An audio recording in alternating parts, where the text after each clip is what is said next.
to improve our ratings, even if it meant our presenters dancing naked at the end of Brighton Pier. Well, I'm pleased to say that the ratings have improved, and no one is more delighted than our chief political editor, Mike Cable. And what are you going to be doing for us today, Mike? The Cossack dance from Tchaikovsky's Nutcracker Suite. Rather appropriate in the circumstances. Okay, well, away you go.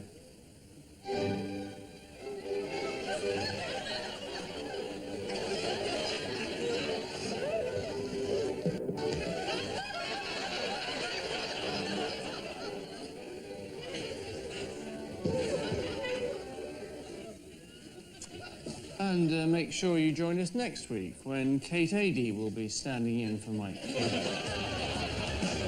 Shakespeare. D.H. Lawrence. Ibsen. 24-hour non-stop culture here on KYTV Arts.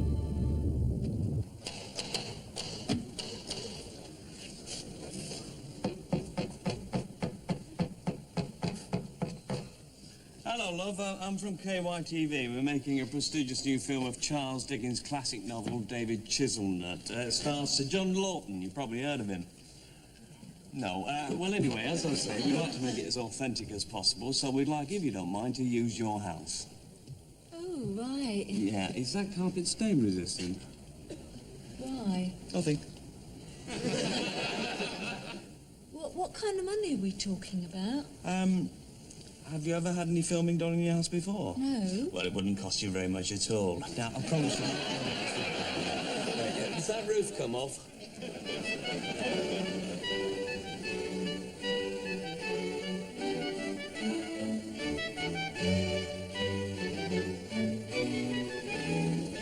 The actors assemble for rehearsal in a 19th century mansion in rural Birmingham. Sir John Lawton, playing the part of Mr. Fuzzywig, is the first to arrive. Closely followed by Désirée Lemoine, best known as the lesbian psycho in Death by Dyke, now intriguingly cast as Emily, the shy Kentish maiden, for the benefit of the American audience. Followed even more closely by Oliver Reed.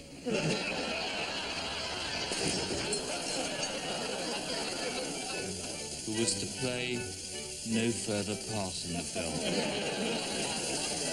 Very exciting moment, isn't it? Okay, welcome all. Welcome. So I'd like to start, if I may, by all of us together reading the novel out loud. So, would you like to start?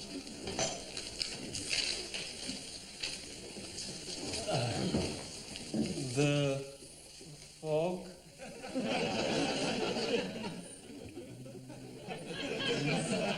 oozed. The fog oozed under the door. The fog oozed under the door.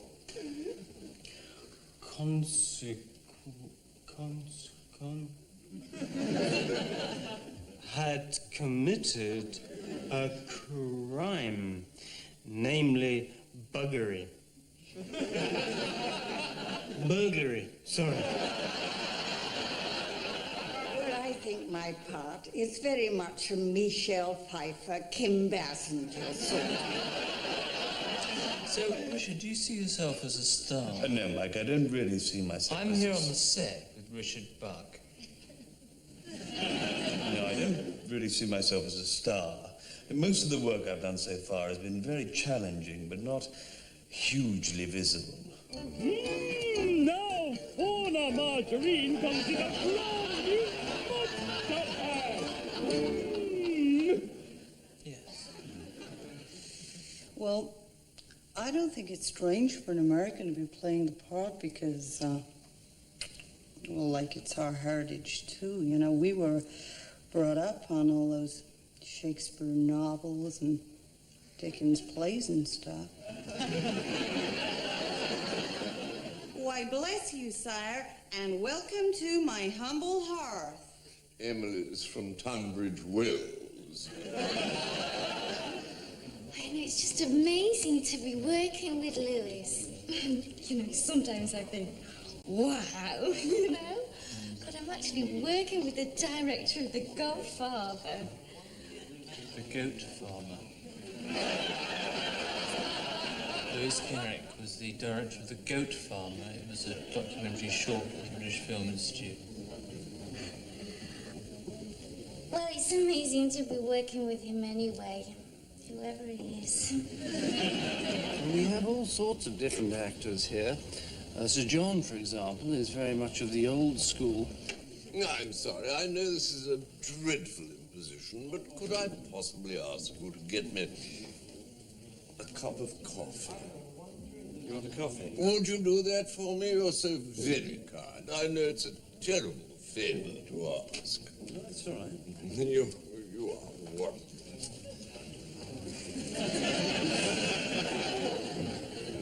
Oh, bless you for that. That is dear.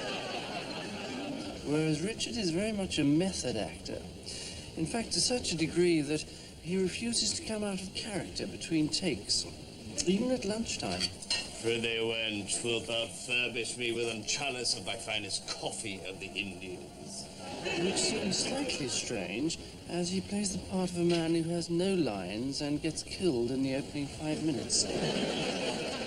For the killing of Joe the crossing sweeper, do find you guilty of manslaughter.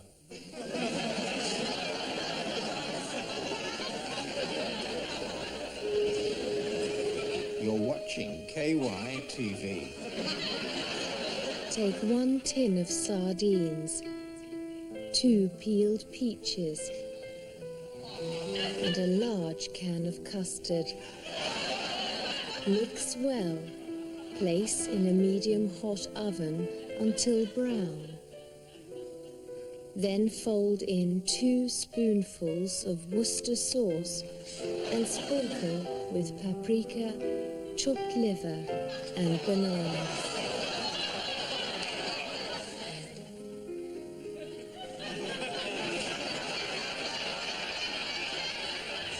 Dear son, there's something you should know. While you fly towards the sun, I walk with dragons. I dance with flowers in the morning dew. And you sit in teacups and talk with the vultures. Heroin really screws you up.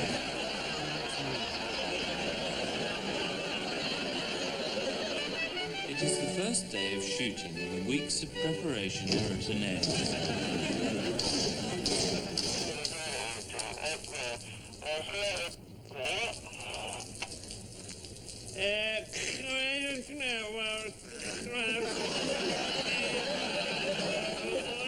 Well, it was very important for us to get an international star for world sales. So we were absolutely delighted when we managed to persuade Nigel Mansell to play the coachman.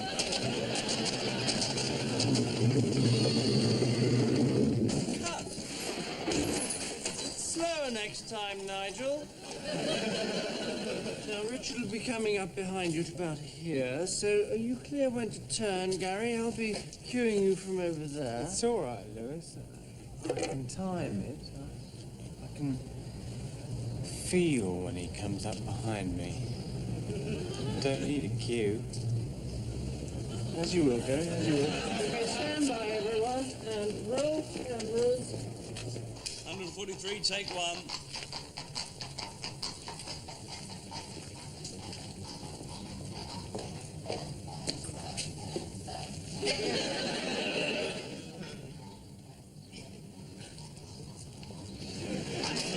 Take 3.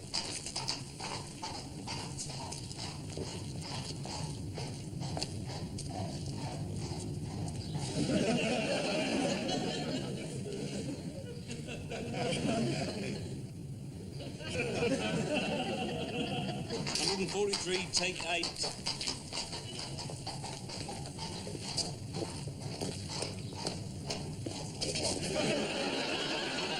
Take 19.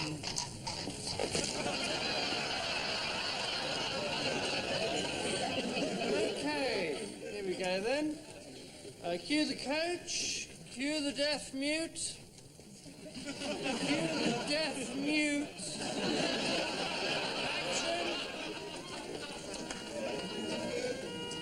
Action means that they're starting to shoot. Cut!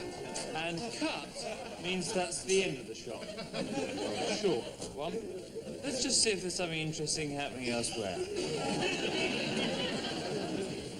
Okay, let's go again. First positions. I am so weary of this journey. I too, wife, weary am. Can it be far now? I think it not now. Far. Mr. Fuzzywig, it's about Joe the crossing sweeper. Murder! It's about Joe the crossing sweeper. I fear he may have been murdered. Murder! I don't understand. Pardon me for interrupting, but I have some information. So what? Do you have to go on? So what do you have to go on? Do you think your character would start getting his lines in the right order, Gary? I am so weary of this journey. I too, wife, weary am. Can it be far now? I think it not now. Far is.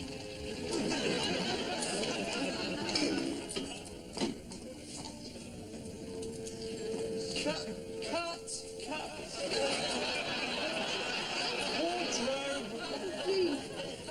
Wardrobe! What are these doing here? Are they supposed to be Dickensian trainers? I didn't know the sodding feet were going to be in shot, did I? For Joan Godfrey, minute attention to detail is vitally important. We're actually using genuine silk. It's the only way to get the real look of Victorian poverty. Oh, I'm so weary of this journey. I too, wife, weary am. Can it far now be? I think it now not far is.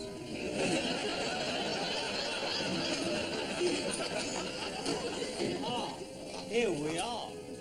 Oh, the fetid stirrup. Cut! Who left that up there? Mrs. Gary, I love Emily and would. Lines! Don't worry. You're doing fine. Really? Yes, the way you're doing it, absolutely fine. 36, take 1. And action! Mrs. Gary, I love Emily and would. Lines! Cut! How was that? Yes, absolutely fine. I meant more in the mood rather than precise wording. The film, the movie, could be a really big break for me. It is nerve-wracking, but everyone's been really supportive and helpful.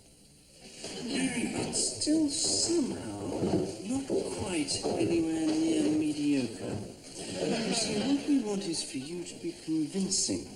And at the moment, you're falling into the old trap of being crap.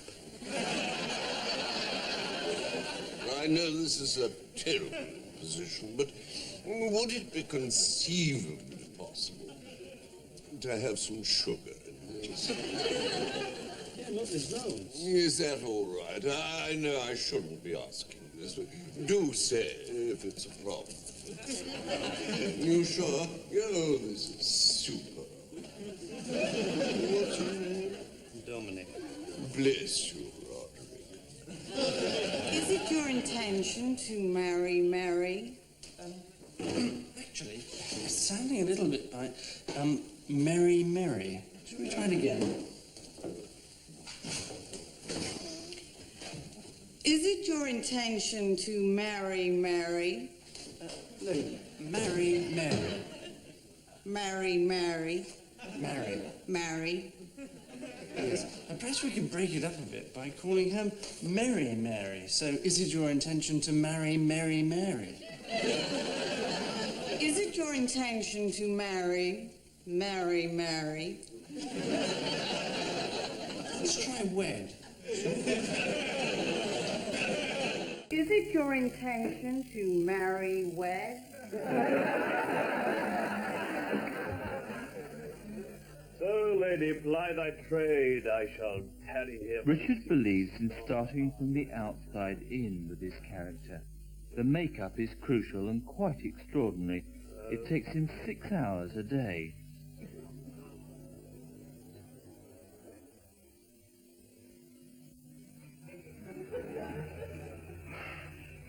Yeah, well, there's quite a few special effects on this film, but everything's been going very well so far, touch wood. Hey? Anyway, explosion that we're doing now, and that's going to be triggered off by me touching these two wires together. How long do you think you'll be, please? I don't know, about...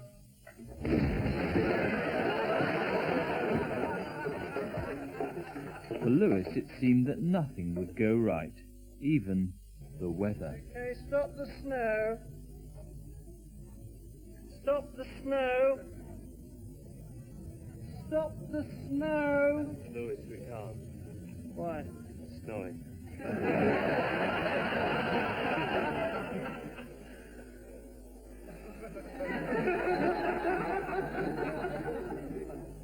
It's a transformation. Richard, you're perfectly safe. Are you sure? Yeah, absolutely. You just jump and we'll catch you, all right? Okay.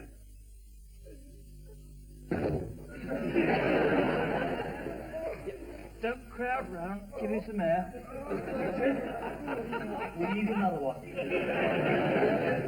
So, Richard, why did you become an actor? Well, I was stacking shelves at Tesco's, and I suddenly thought, this isn't what I want to do with my life. You know, I want to be an actor. Why was that? I think the freely available sex is the minimum outlay of effort. Long distance darts, overland scuba diving, and exclusive to KY Sport outdoor chess. Crowd all on the edge of their seats. Kobrov looks in trouble here. He's playing his queen. That's a big mistake because that's checkmate! Yes! Join Michael Barrett and Pamela Armstrong for outdoor chess. Coming soon on KY Sports. On the Flex interview tonight, Mike Flex asks top celebrities the questions that no other interviewers do. Michael Jackson. What the hell happened to your face? Salman Rushdie. So where are you living now? Woody Allen. Got any snaps of your kids? KYTV. We've got our finger on the pulse.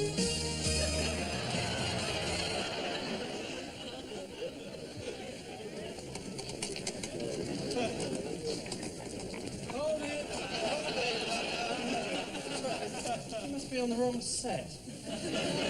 Be next door, next studio. Oh, sorry. And Frank the musical. Yeah, so the character who lives in your house, she's a prostitute. She's very slovenly.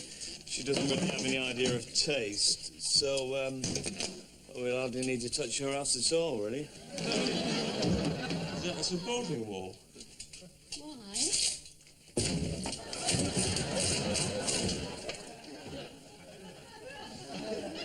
Well, different actors have different tricks to help motivate them.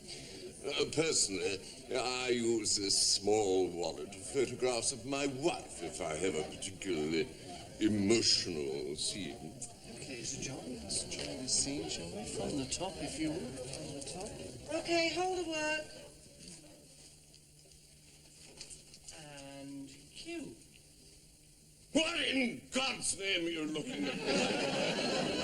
Scheming harlot. Get out of my life, woman! Excellent. Excellent, Sir John. Real venom, yeah. Thank you, sir. This is Øyvind Venstre for Norwegian Film 93. And I'm here the international press has arrived to interview the stars. And Gary Burton. There has been intense media interest from all over the world. So what have you been up recently? Well, I've just completed a political thriller directed by Oliver Stone. Oh, what is the point of that? The point of the film? Yeah. Well, it's a film about the way in which information is suppressed by the American government. Oh, sexy. So, Gary Burton, hi. Not many people like you as an actor. There are not many people like you as an actor? Oh, right. Yeah. Thank you. So, how big are your parts? Yeah. Oh, right. Well, I play the leading role of David Chizzlenut, who was finally reunited with his lost love, Emily, who's played by Desiree Lemoine. I believe she is a real prostitute. A real prostitute to work with? Professional, yeah. Ja. Så du snakker din norsk, og tusen takk.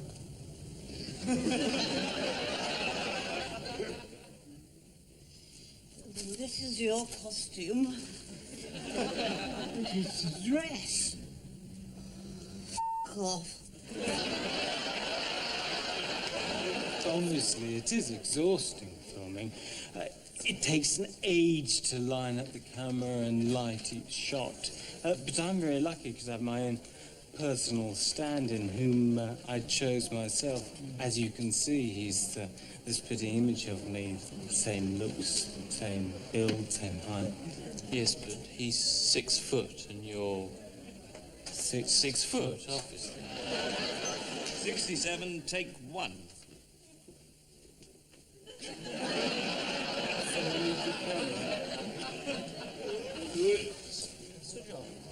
I wonder if we're missing a linguistic nuance in this scene.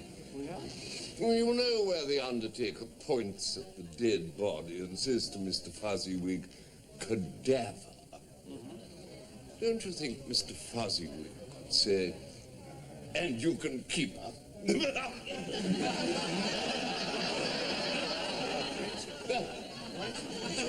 Yes.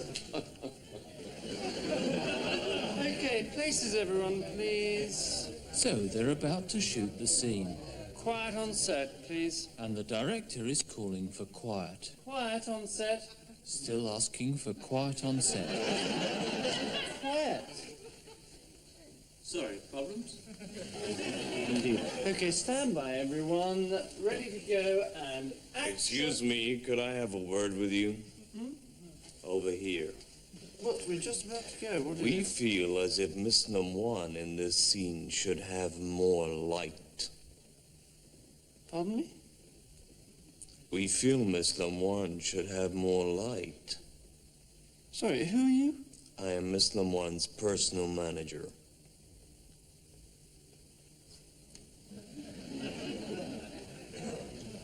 I see. Well, I'll see what I can do.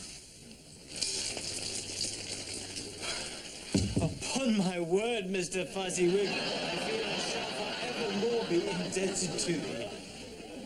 Of course, the test of any good director is his crowd scenes. one of my big things. Hey, everyone. So, now, Mr. Fuzziwig comes out into the street. Some of you may want to notice him or even point him out. Okay, off we go then, and action!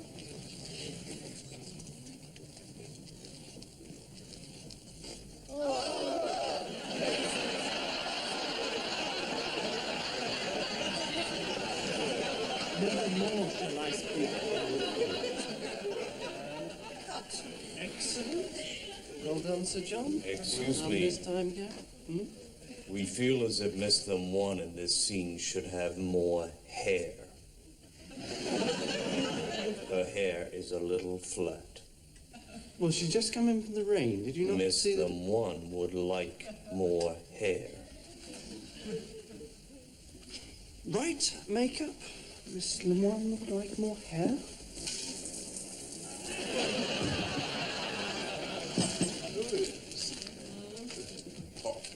Could I possibly ask you something? I know it's a terrible imposition, but would it be all right? Would you mind awfully if we just stopped shooting for a couple of weeks? No, would that be all right? Only I have to pop off and do another film. I know it's an awful favor to ask, but is that okay? Oh, that is sweet of you. Could someone possibly get me a plane? Just a little helicopter. Would you mind?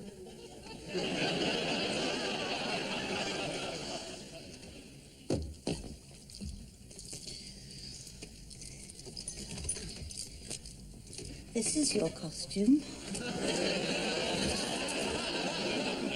It's 200 years since the first pullover was knitted.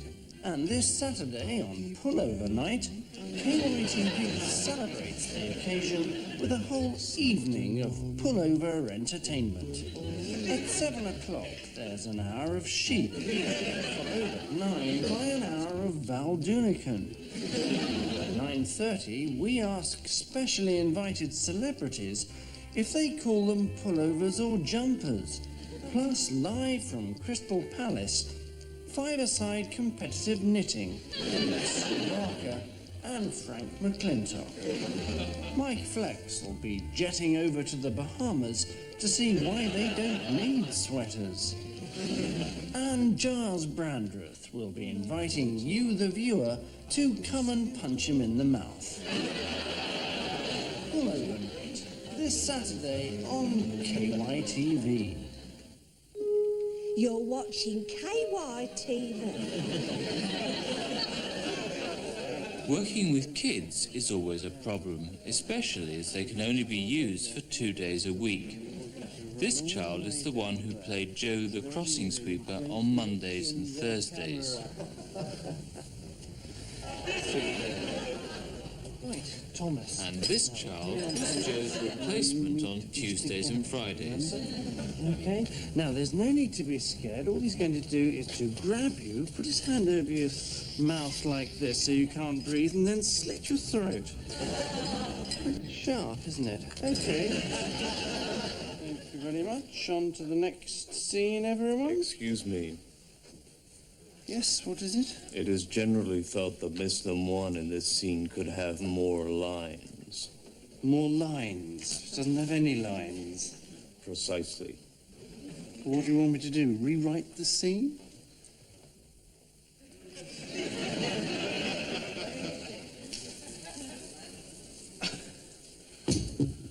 Upon my word, Mr. Fuzziwig, I feel I shall forever be indebted to thee. Yes, he feels he shall forever be indebted to thee, Mr. Fuzziwig. Never more shall I speak ill of thee. No, sir. He shall speak ill of thee nevermore. Right, let's move on. Satisfied? So when I say action, I want you to cross the road. So on action, the dog will be crossing the road, everyone. Cue dog and action.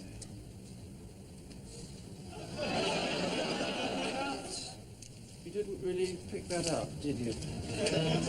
What we want is for you to cross the road. Louis, I was just wondering, this bit where I come out into the street, It says in the script, exits putting his cape on.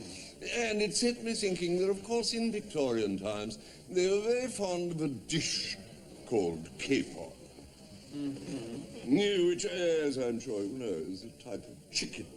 Right. And I thought it might be a rather nice cerebral joke for the Victorian experts, of whom I know you're one, if, after I exit putting my cape on, I come out into the street dressed as a chicken.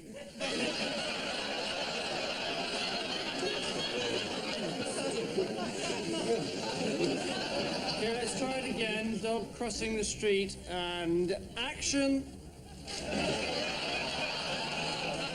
But first, I must put my cape on. Excuse me. There is a general feeling that Miss Lemoine could take this part. Which part? The part of a 70-year-old woman. We do not anticipate a problem. Oh, that is reassuring. Lewis, can I have a word? Yes, certainly. How about miscast? Dog crossing the street again and action. Okay, let's get the dog to sit down. Dog sitting down and action. Okay, stay there then, stay there. Dog staying there and action. All right, go anywhere you like then and action. All right, just make it sit there. Make the dog sit there and action. Absolute quiet on set, please. Absolute quiet. Okay, bloody dog just staying there and action.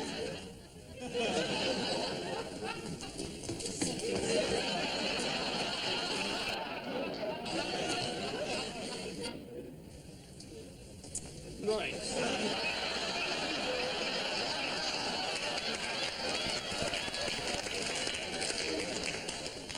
Yeah, how are we doing then?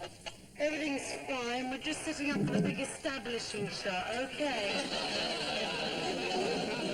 Right. This time, when I say action, we're going to carry on regardless. Is that clear? So stand by and action.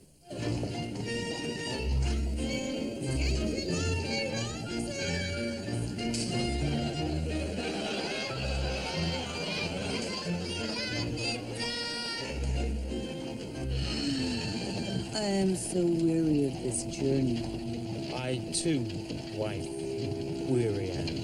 How can it far now be? I think it now not now far is.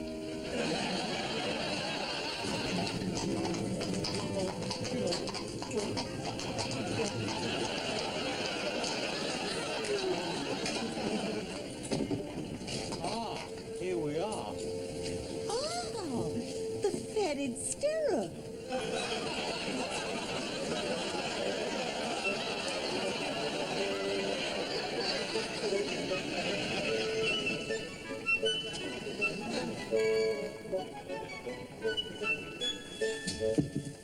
Upon my word, Mr. Fuzzywig, I feel I shall forever be indebted to thee. Never more shall I speak ill of thee. And that goes for David here, too. Will you take tea? We'd be delighted. Ah, Mrs. Gebb. And bless my soul if it isn't young Master Joe. Hello, sir. Off to bed. Yes, sir.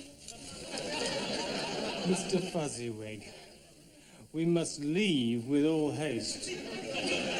Certainly. But first, I must put my cape on.